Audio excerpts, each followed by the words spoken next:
Okay. Hi, Uh, I'm Liz Cuneo, Editor-in-Chief of Healthcare Packaging, and I am here with fellow PMG editors, Chief Editor of Packaging World, the one and only Matt of Reynolds, as well as Derek Teal, Editor-in-Chief of Pro Food World. Thank you for joining me, guys. course, happy to be here. Okay. Yeah, thanks for having us.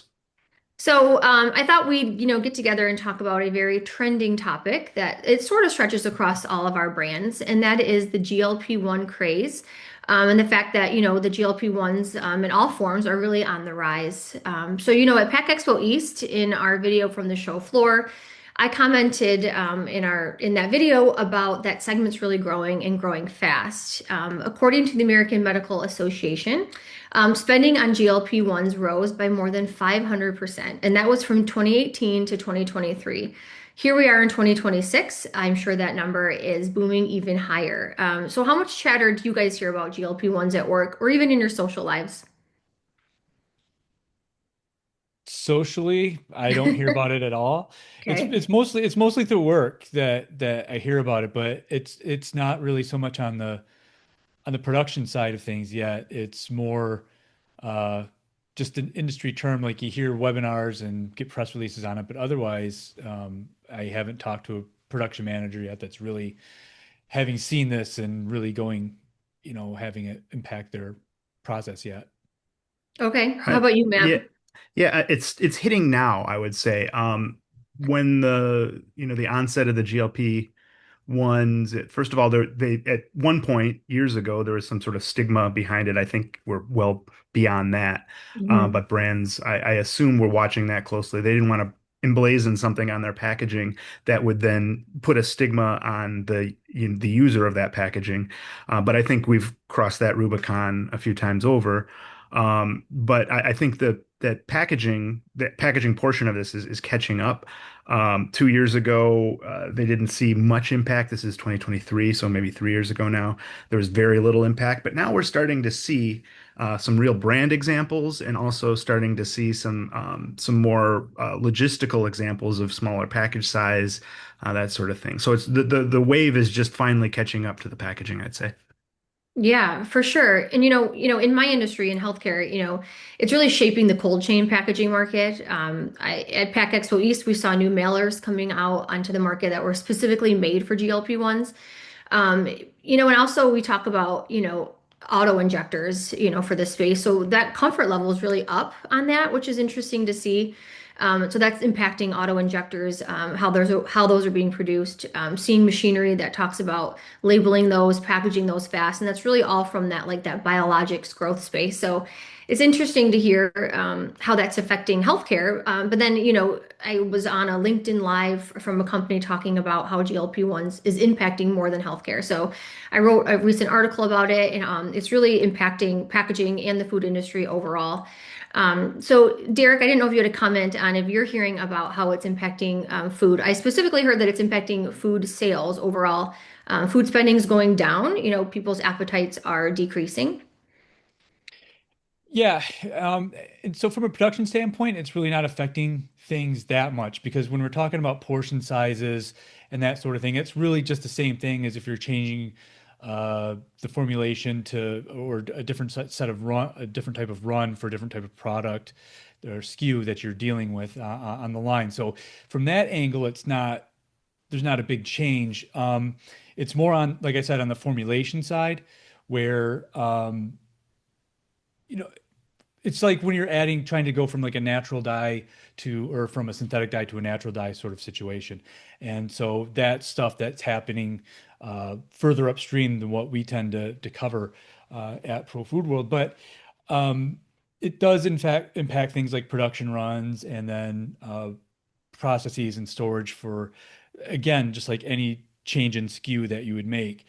But and also and then ensuring that you're having, again, it's formulation, Mhm. that the meals that you're sending out or a product that you're sending out is meeting those additional needs for protein or other aspects in the product that you want to get across that are needed, because if they're eating less they might need more of a certain type of nutrient in the food itself. So those are impacting it. But one thing that I found interesting is that when people use GLP-1s in their food or eat have a diet with GLP-1s in it, it impacts their senses, sense of taste and texture become heightened in the process with that intake. And I found it interesting that they mentioned texture because that's something that when you're talking about alternative proteins, that one of the reasons that people say that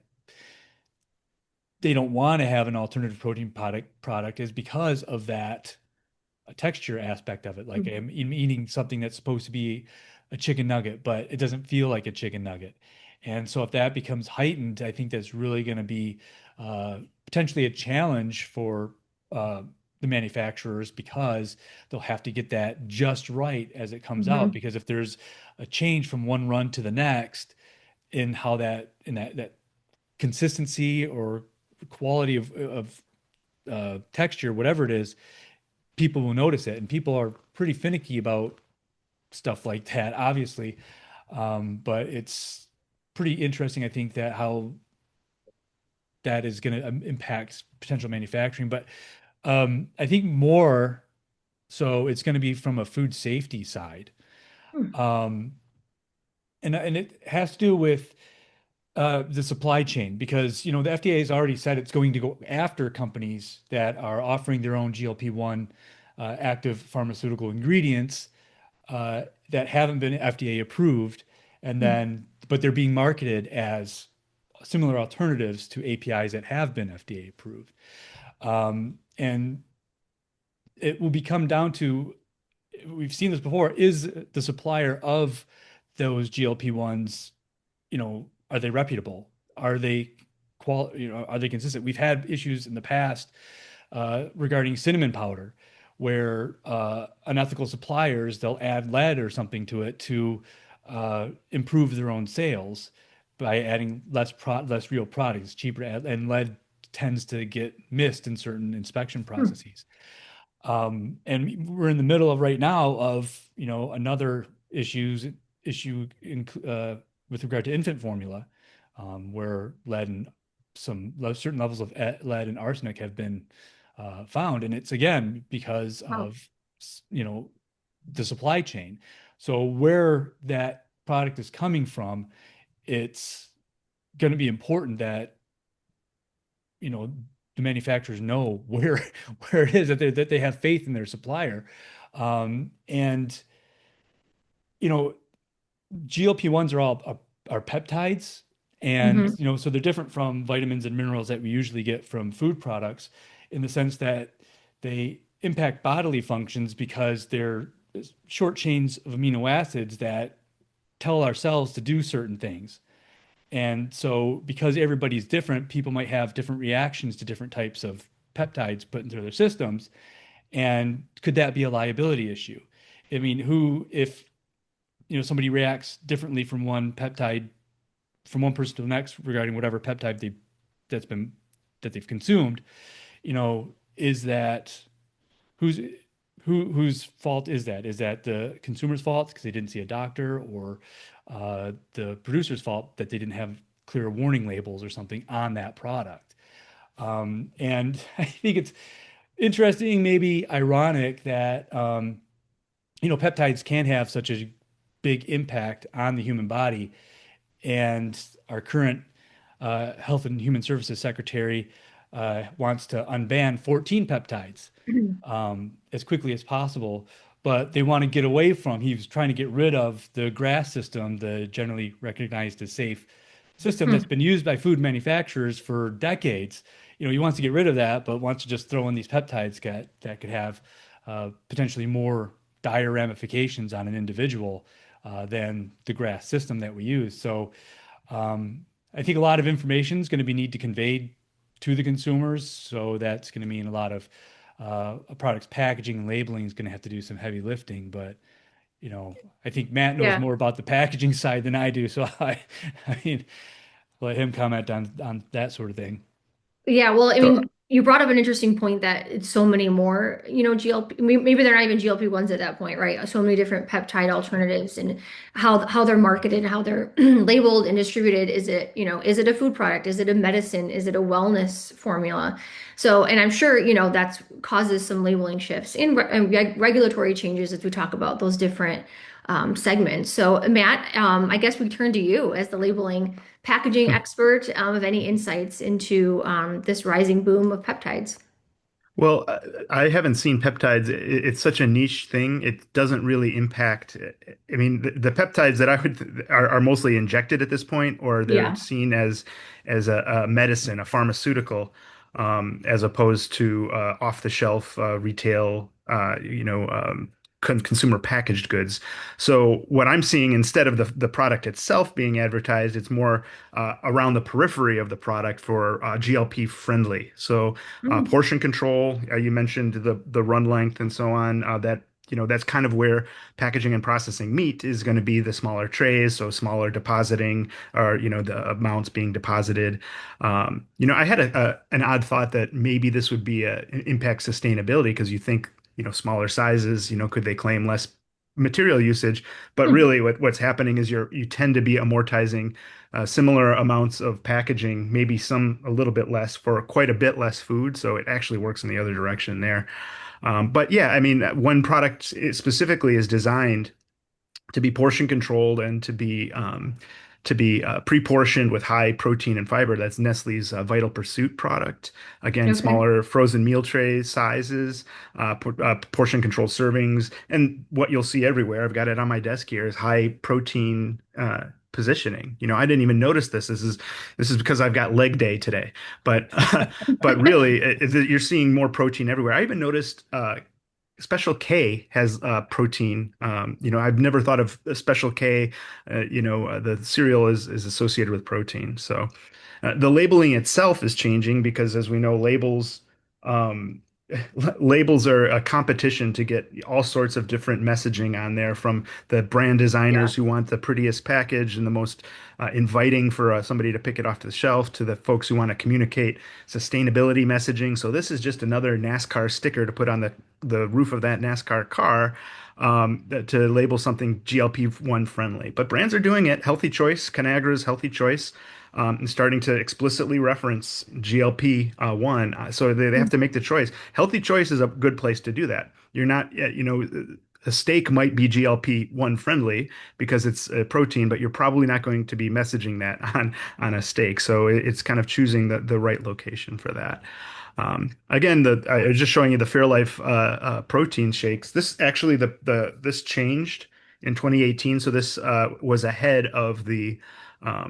ahead of the trend, the GLP-1 trend. But this very prominent 26 or 42 Yeah. grams of protein are where you're seeing it there. So those are two areas, both in portion size, so the size of the physical tray, and in the messaging on the labels. Again, this is on the periphery of the actual peptide product, which in my line of work is almost exclusively on the pharmaceutical side.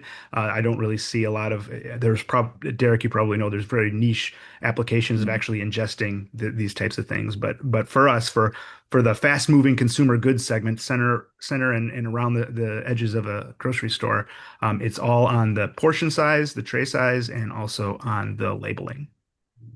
Yeah, Yeah. and the labeling, it reminds me of like, back in the day when Weight Watchers was everything. You would see that on all the, packaged snacks or meals or keto, like a lot of these buzzwords. And I hate to say the GLP-1's a buzzword because it's not. It's a real medicine that helps a ton of people with not only weight loss but diabetes. So we have to say that. But it's just interesting how it becomes a little bit of a marketing term with these foods and some of that is, when people are eating less, they have to they should or do choose more high calorie, or I'm sorry, they're moving away from high calorie processed foods to more healthier, nutrient dense. So like that 26 grams of protein becomes pretty important when you're limiting your food intake overall. Yeah, and that's been a general trend probably since, 2020, people trying to have healthier diets, healthier Hmm. foods, and a lot of it stems from being indoors, locked in at home and having to cook your own food. So you're seeing a lot of meal delivery services being big on their GLP-1 marketing sort of thing where they're big on that and uh, having to have they're that's where their marketing's coming through. They're making sure that that messaging is getting out that they have that what their meals are designed for people having those diets. But also in terms, it's a little bit out of our wheelhouse, but there are some restaurants actually, some Hmm. sort of fast food chains or that have included that in some of their products. And I read somewhere that, it's sort of right now kind of fine print on the menus. So, but next time you go out to a certain Mexican restaurant chain, you know, Hmm. uh, Okay. give it check it out, see what you can see on some of the drinks, especially. Yeah, I will. And some of the data that I also was reading about suggests that the long-term impact of GLP-1 usage, us as a society could reshape agricultural and supply chains as well as maybe you were alluding to the fast food industry. As diets change and if they, change significantly over time and over a long period of time, that I don't see how it wouldn't change the food industry overall and probably the packaging industry when we talk about sizes and marketing. So Absolutely. yeah, thank you guys so much for giving me your expert opinion and insights into this topic. Happy to Thanks, do Liz. it. Thank you, Liz. Yeah.